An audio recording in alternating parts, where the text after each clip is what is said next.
Hello, fellow pirates, and welcome to this episode of This Is My Captain. Today's leader is Starter Deck 1 Luffy. He is a mono red leader with an aggressive ability, which is once per turn, you can attach a tapped on to one of your other characters or himself. For this episode, I did a test of 20 games, 10 with the first list. Shout out to Cardi Kaizuku for this list. His list was great to start with and learn how the leader played. I made two versions myself. The first one was a animal pirates list, which it seemed to be good, but with testing it was too slow and not very effective. The second version was changing out some of the cards from Cardi Kaizuku's list because I felt his list lacked on 2Ks and ran out of gas very fast, so I put in two 6-cost promo Rush Luffy right here and two more bad kick course to try to counterbalance that, along with one copy of Dragon, just to give me a little bit more of the top end, be able to help with some of the harder matchups because you run out of gas so fast. The key cards of these decks are all the same. Your main key cards are your Zoro, your Kid and Killer, your unblockable Luffy, and then your leader himself as far as his ability. You have a lot of cards that can benefit from it, like the 2-cost Sanji, because even though he's 2-cost, he's technically 3, because we'll use our leader ability, and now he becomes a 6k swinger as early as turn 2 if we go first. So along with all this, I did find that the deck was fun to play. It's not necessarily my cup of tea, but I do have for you guys a total of 3 games, one with each list showcasing what the deck can or can't do. And if you guys please like, follow, and subscribe. That would be very helpful. Thank you and have a good day. Hello, so first game up is going to be versus Shanks. This is a stressful matchup and always comes down to the wire out of testing. This was also my first game against Shanks in general, so sorry for the misplays in advance. There were some things that I didn't realize with his leader effect. I chose to go first, and I start with Chopper Blocker.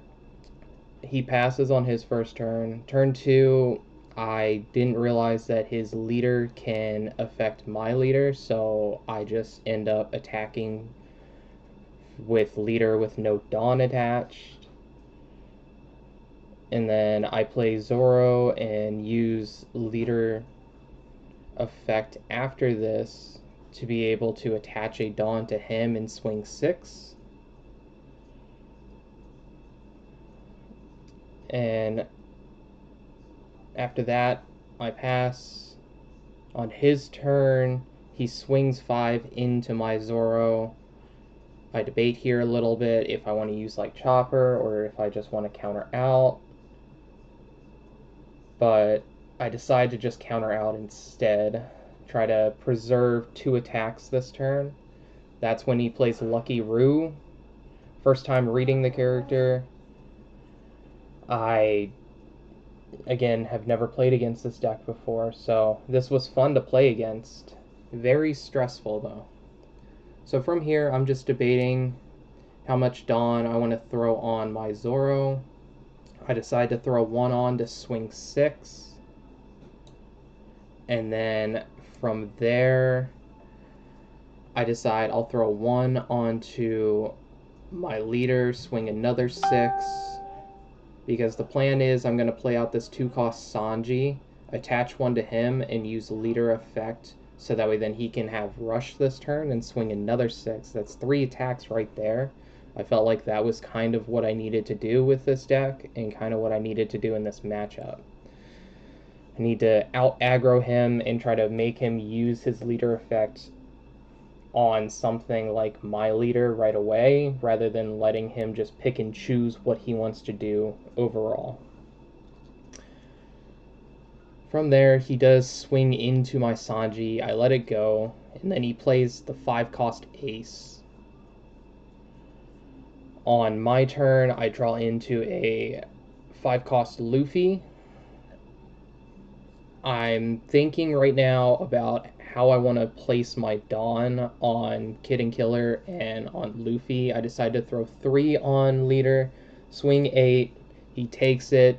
That's perfect because now our Kid and Killer is online. So I attach 1 using leader effect, swing another 8. That way then it guarantees 2 cards out of his hand no matter what he does. From there, I pass turn. I'm just looking, seeing exactly what that ace does. He swings 5 into my kid. I debate if I want to use Chopper here because I don't really have counter in my hand. I do have another Kid and Killer, so I could let this one go. Which I just use Chopper Blocker because I would rather have 3 attacks next turn than 2. I take this 6k from Ace. There's no reason for me to counter out. My life's not being threatened. He plays 8-cost Rayleigh. That stinks, but at least it only affected 1 card, not 2. I do play Sunny here, which Sunny is a very strong card in this deck too. Being able to just every turn give 1k to a Straw Hat means that's 1 less Dawn that I gotta play on something. So I swing 8 again with lead. He decides to take it, so then I play another Kid and Killer. I attach 1 and then use leader effect to attach another, and I'm swinging 9 this time with that Kid and Killer. He takes that as well. Now, hindsight being what it is, I'm still a new player. I should have realized that at this point, 5-cost Luffy is kind of a auto win at this point, because even if he throws up blockers, I can just use the effect, swing in for a lot, and win the game. I was worried about his hand size though, and here he swings leader into Kid and Killer again. I decide to just let him have it because there is a world, since he is playing red, that he could play other rush characters, and I was afraid that, maybe he could chain together enough to get me down to where I'm almost dead. So he then swings with Ace and Rayleigh. I take both of those. I did get a Radical Beam off of my life. That's very helpful, especially since I'm down to 2 now. For turn, I do draw into a 2k Yamato. And this is kind of where I make another misplay. I forgot what Lucky's ability was. I thought it was something else for a minute, so I ended up playing Yamato here, using her effect to attach a Dawn to Luffy, and doing a big swing with Luffy to just get rid of the blocker. And that resulted in them just being able to pop Yamato for free. So that was mistake number 2 for me. And after that, I realized the mistake, and then I pass. On their turn, they do attack with Yasop for 7. We decide to counter out of this one, since we have 2 bad kick courses and another Sunny, so it's an easy 3k counter right there. They attach 1, they attack 7 with Ace.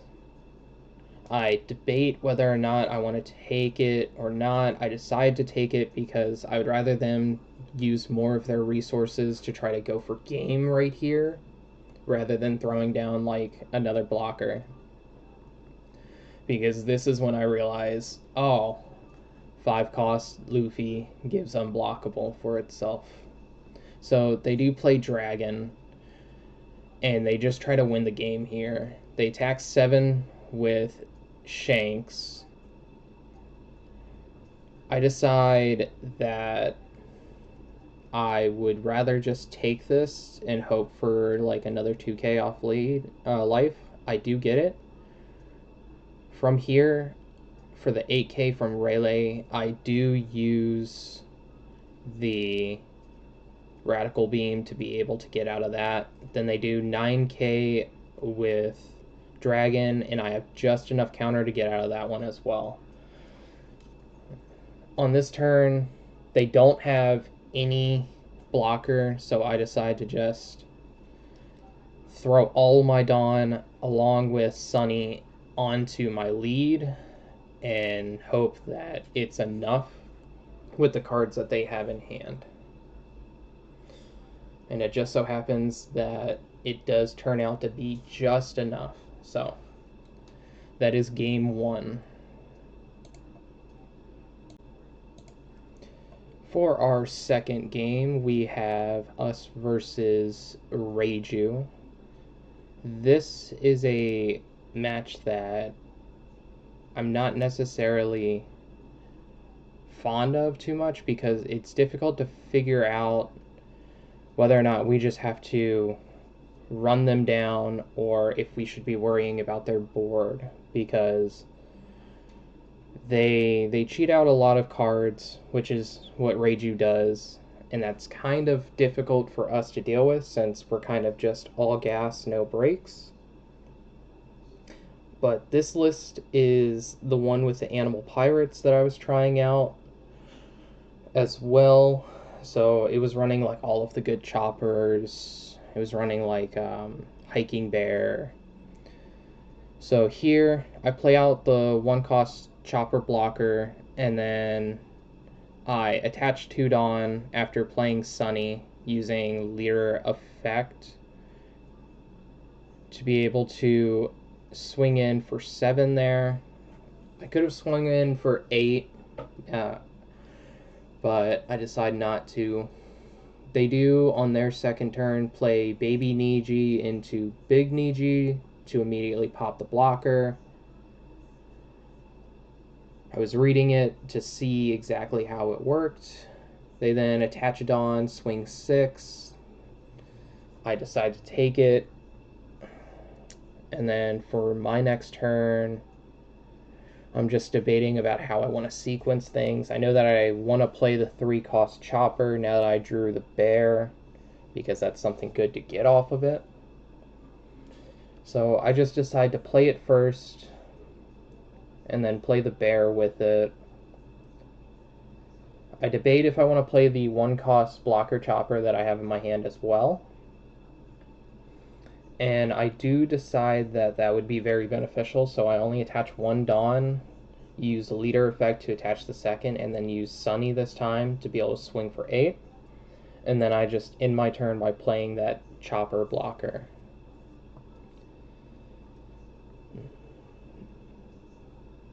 They first start off with a 5k swing into our leader. I decide that I would rather just give a 2k up at this point. And then they swing in with Niji as well. That one I just take. They then play Baby Reiju, and then they put that into the big Reiju, and they're able to draw 3 cards because of their Leader Effect as well. And then they go Porsche into the chopper blocker that they have for Foxy Pirates. So I read that card as well. This is first time playing against Reiju as well. From here, I do start thinking about whether or not I want to play like one of these 5-cost Luffys, or do I just want to swing out with my board, trying to debate about how many Dawn. I decided to attach 3 to bear and then use his effect on the 3-cost chopper. So I'm swinging 6 here. They give me a 2k.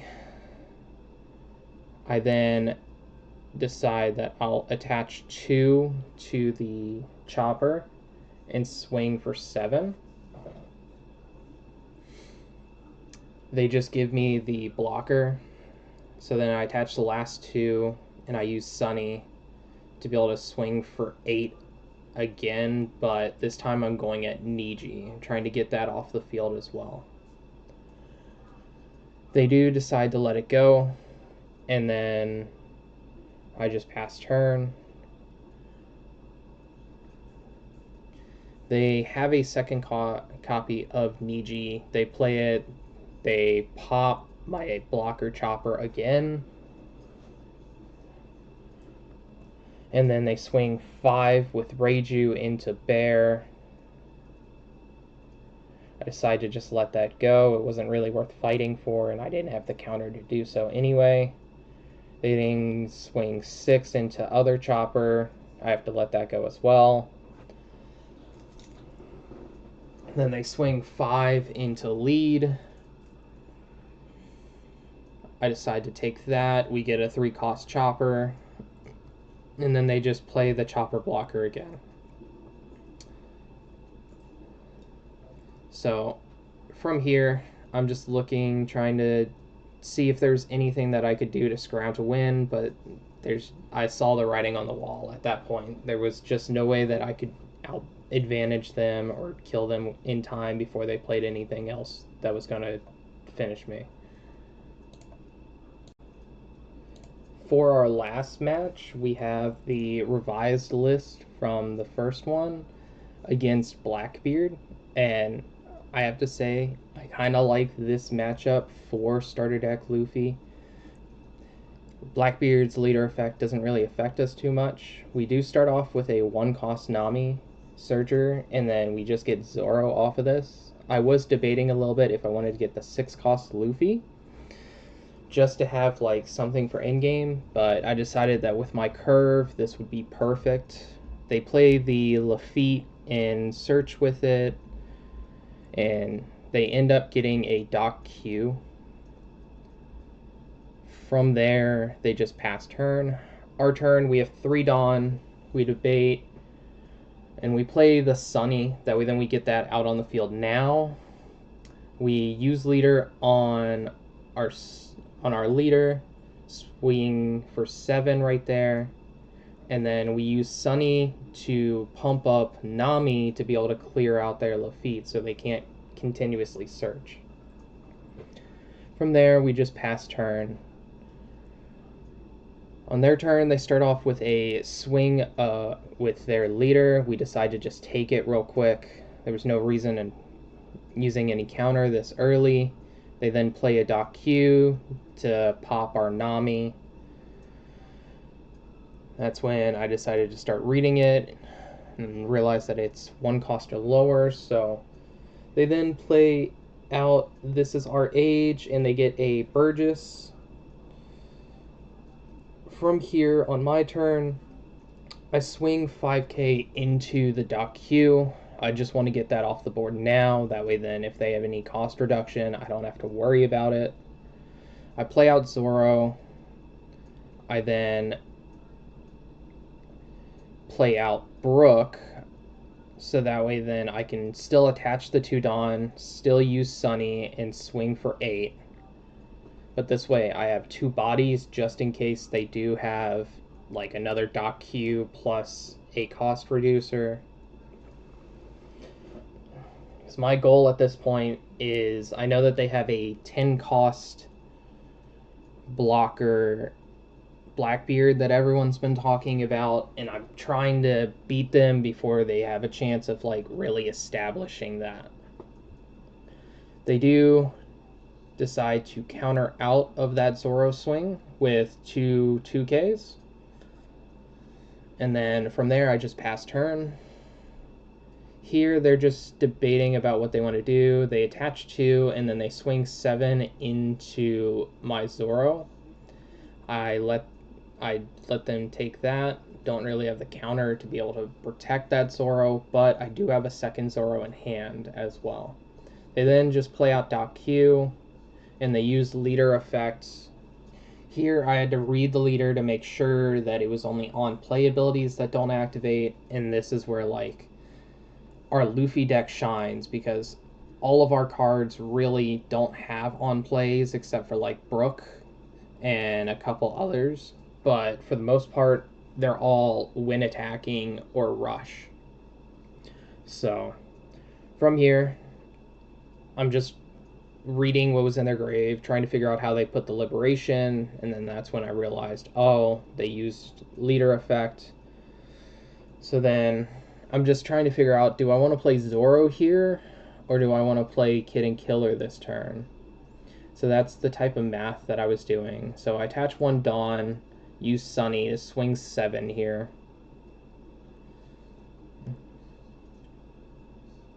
They just take it. They do get the finger pistol, which then kills the Brook. In hindsight, I was going to attack with the Brook that turn. I probably should have just started off with that swing.